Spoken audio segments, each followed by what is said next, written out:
اس پر ایک واقعہ سناتا ہوں۔ ایک صحابی آئے، یا رسول اللہ میرا پڑوسی ہے، اس کی کھجور ایسے ٹیڑھی ہو کر میرے گھر میں چند اس کی شاخیں ہیں، ان پہ پھل لگتا ہے، وہ جو ٹوٹ کے گرتا ہے میرے بچے اٹھا لیتے ہیں، ہم غریب ہیں، وہ بھاگا بھاگا آتا ان کے منہ سے کھجور نکال لیتا ہے۔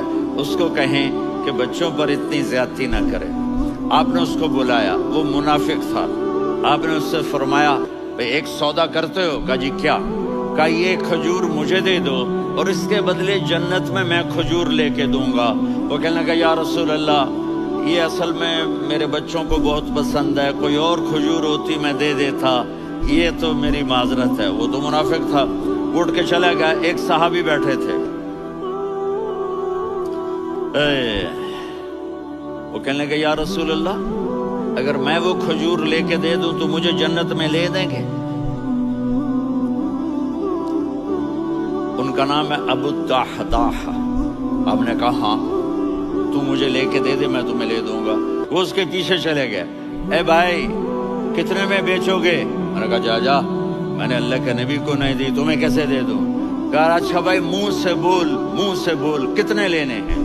تو اس نے جان چھڑانے کے لیے کہا کہ اپنا سارا باغ مجھے دے دے، کھجور لے لے۔ باغ میں 600 کھجوریں اور یہ کھجور کسی اور کو دینی ہے۔ تو کہتا ہے پکے ہو، پھرو گے تو نہیں؟ کہا میں پاگل ہوں، میں پھروں گا؟ مجھے 600 کھجوروں کا باغ مل رہا ہے۔ انہوں نے کہا ڈن، کھجور میری باغ تیرا۔ وہ بھاگے بھاگے آئے، یا رسول اللہ میں نے سودا کر لیا۔ کہا کیسے کیا؟ کہا سارا باغ دے کے کھجور لے لی۔ آپ نے کہا پھر میرا سودا بھی بدل گیا۔ کم من عذق رداح ودار فیاح لأبی الدحداح فی الجنہ۔ میرے ساتھی میں اپنی آنکھوں سے دیکھ رہا ہوں کہ اللہ نے تیرے لیے جنت میں ایک گھر نہیں محل بنا دیے، سینکڑوں، اور ایک باغ نہیں ہزاروں باغ تیرے لیے تیار کر دیے۔ یہ ہے ایمان کی نشانی، یہ ہے محبت کی نشانی۔